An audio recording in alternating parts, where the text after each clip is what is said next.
Eisenschmidt vor Ort. Neben mir Ilse Janneke, oder genauer gesagt Dr. Ilse Janneke. Du bist Fliegerärztin, Pilotin.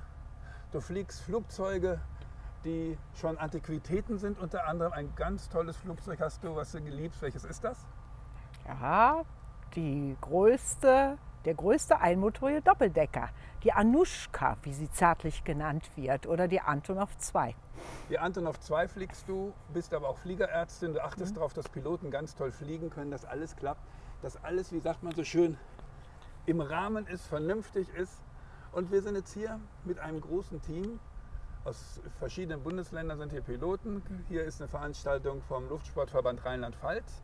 Und du hast dich jetzt als Fliegerärztin bereit erklärt, hier ein bisschen zurechtzuschauen, dabei zu sein, mitzugucken. Was ist der große Unterschied für einen Piloten, wenn er jetzt plötzlich in der Höhe ist? Wir sind hier knapp in 1900 Fuß. Zu Hause sind wir vielleicht in 150 Metern, 400 Fuß, 450 Fuß. Und dann kommt die Höhe der Fliegerei dazu. Was bedeutet das für uns als Pilot, für uns in unseren Sachen? Kann ich das einfach ignorieren oder ist das eine Besonderheit? Ja, das ist schon eine Besonderheit. Noch sind wir ja am Boden, knapp 2000 Fuß. Aber wir wollen ja von hier aus fliegen gehen.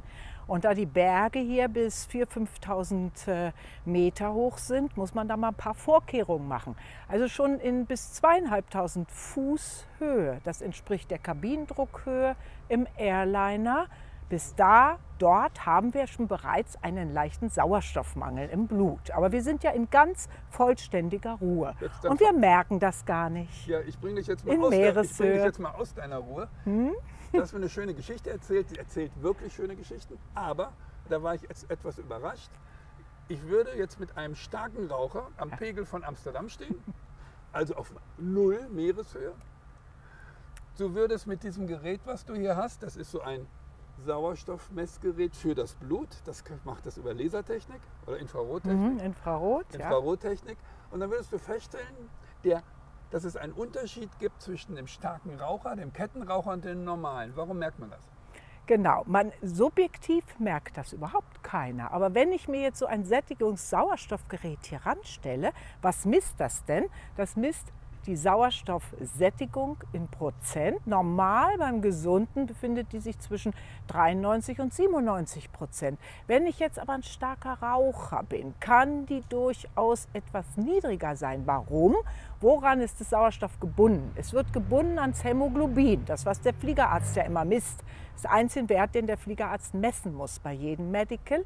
Und dieses CO vom Raucher, ja, eine Zigarette kann bis 5% CO enthalten, ist deutlich affiner zum Hämoglobinmolekül, sodass ich da dann nicht mehr so viel Sauerstoff binden kann. Also ein starker Raucher, der meinetwegen bis 10% Kohlenmonoxid in seinem Blut hat, wenn der dann auf 5000 Fuß Höhe steigt, weil er noch fliegen will, wäre das so, als ob er in 10.000 Fuß Höhe ist. So, das heißt auf Deutsch gesagt, der Typ, der neben mir steht, am Pegel von Amsterdam, obwohl er auf dem Null steht, ist nach seinen Blutwerten vielleicht schon in 1500 Fuß. Genau. Ich fliege mit ihm jetzt aber auf 8000 Fuß.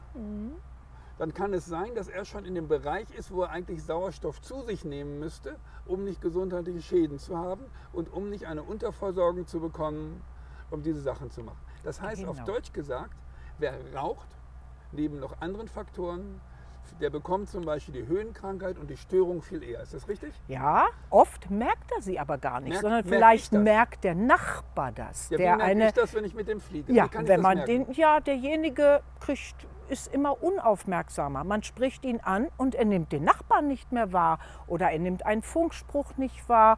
Er lässt Punkte in der Checkliste aus, weil er ja vielleicht schon auf 12.000 Fuß ist, während du noch auf 8000 Fuß bist und gerade noch ohne Sauerstoff fliegen kannst. Er befindet sich nämlich dann schon an der sogenannten Störschwelle, wo nicht mehr jeder Sauerstoffmangel im Körper kompensiert wird. Das kann ja der Körper kompensieren. Leichter Herzfrequenzanstieg, leichter Zunahme der Atemfrequenz und dadurch kann man leichten Sauerstoffmangel kompensieren. Aber das kann der so nicht. Der ist schon an der Störschwelle. Wir wollen jetzt keinen Lehrvortrag machen, weil das ist so interessant. Da könnte ich jetzt eine Stunde mit der Ilse reden. Aber ganz einfach, Quintessenz heißt, wer sich selbst mit Zigarettenrauch schädigt oder aufgrund, zum Beispiel wollen wir die Leute in Schutz nehmen, wer auf der Zeche war, wird was Ähnliches haben. Es gibt auch Berufe, die sowas erzeugen. Es sind nicht nur die bösen Raucher. Ne? Und das ist das Thema. Aber wer sowas hat, der muss sehr bewusst sein. Wir können Dinge mitnehmen im Flugzeug, die helfen. Ich habe ein Bild von dir gesehen, da hast du so einen Nasenkatheter, wo du... Nasenkanüle. Kanüle, ja. Den Katheter führen wir woanders an verschiedenen Stellen ein. Ja, das sind jetzt die nicht-medizinischen Menschen, die machen sowas, ist mir egal. Eine Nasenkanüle. Und die kann man dann mit Systemen steuern, die zum Beispiel permanent Sauerstoff geben oder nur beim Einatmen Sauerstoff geben, die automatisch sind. Es gibt so Flaschen für den Notfall. Genau. Und es gibt so viele, viele Dinge. Aber das Wichtigste ist, was zu tun?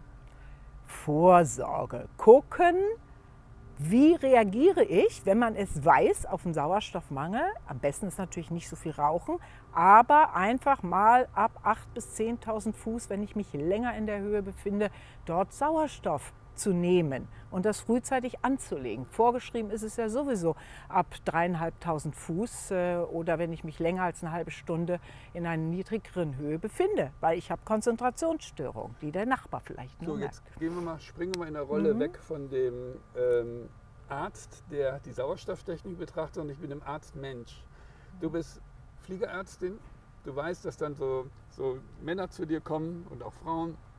Ich will weiterfliegen, mach mal ordentlich, mach mal schnell. Und man ist ja schon aufgeregt, wenn man dann zu Frau Doktor kommt oder zum Herrn Doktor oder wenn dann irgendwas gemessen wird. Diese Blutdrucksteigerung beim Arzt, Hausarzt kennen wir alle. Jetzt machst du das so. Und wie nimmst du den Leuten die Angst oder wie rigoros bist du, wenn du sagst, nee, pass auf, ich würde an deiner Stelle nicht höher als XYZ fliegen. Wie machst du das? Also, erstmal rede ich mit den Leuten. Ich bin ein Partner und ich bin nicht jemand, der jemanden weg vom Fliegen bringen will. Im Gegenteil, ich fliege selber seit über 40 Jahren. Erstmal bin ich der Partner und versuche viele Brücken zu bauen, nach der Ursache zu gehen, zum Beispiel in dieser sogenannte Weißkittelhochdruck. Das geht oft weg, wenn ich mich länger mit den Leuten unterhalte, die dann vielleicht noch 10 Minuten sich auf die Liege legen und dann misst man in aller Ruhe den Blutdruck. Manchmal mit Blutdruck, ist ein häufiges Problem, sagt man, gibt auch junge Airliner-Piloten, die das haben, aus lauter Angst, das Medical zu verlieren. Die machen dann zu Hause ein 24-Stunden-EKG, schicken mir das, ohne dass das irgendwelche Ämter geht, kann ich dann entscheiden, ja, alles in Ordnung, das ist nur der Aufregungshochdruck.